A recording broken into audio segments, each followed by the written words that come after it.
and its so-called president, al-Sisi. Is al-Sisi really a patriotic Egyptian military man? I don't think so. When al-Sisi overthrew the first democratically elected government in 5,000 years of Egyptian history, it wasn't surprising that the Israeli ambassador called al-Sisi a national hero for all Jews. A national hero for all Jews.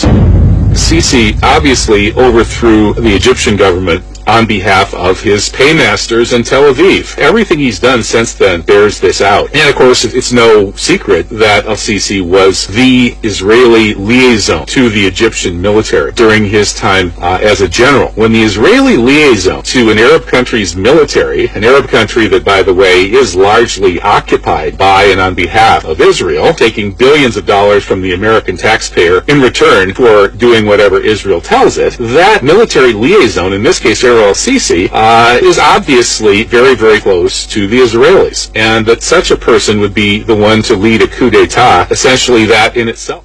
Since taking power, al-Sisi has been taking one step after another to benefit the Israelis. He's allowed the Israelis to destabilize the Sinai. So-called ISIS in the Sinai is another Israeli-supported paramilitary operation that's used to justify closing the border with Gaza, declaring a state of emergency, and so on. And al-Sisi has gone along with all of that. But most importantly, recently, General al-Sisi is working with Trump and Netanyahu, plan to formally, quote-unquote, end the Israeli-Palestinian conflict, which really means turning the whole region over to Israel. Basically, it's the Greater Israel Plan. It's no secret that the two blue stripes on the Israeli flags symbolize the Nile and the Euphrates. The Israelis believe that the Bible gives them all of that land, and they are planning to take it. And they have taken. They own everything up to and including the Nile today. And al-Sisi is giving away Egypt's biggest strategic assets. Not only is he rolling over in front of this plan to dam the Nile and starve Egypt, but he's also giving away the two islands in the Red Sea that are crucial strategic assets for Egypt. These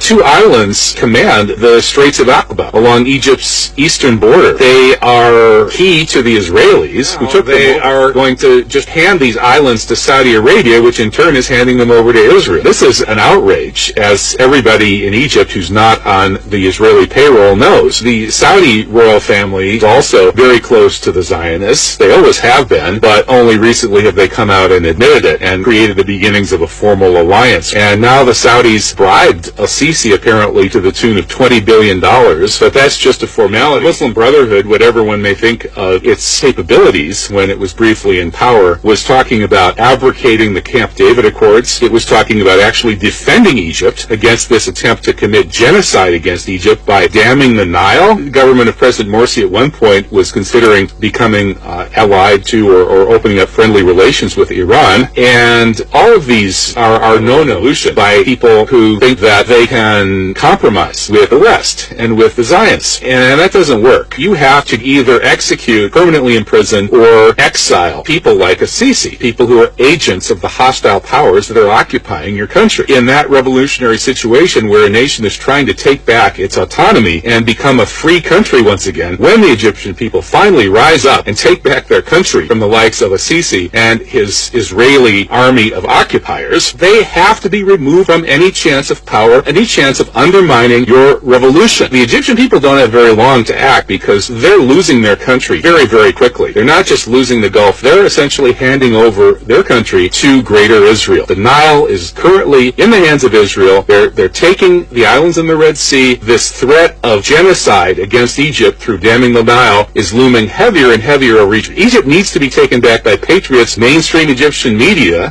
doesn't want to tell the truth about these things to the people of Egypt because it's owned by the same kinds of people who own the media here in the United States.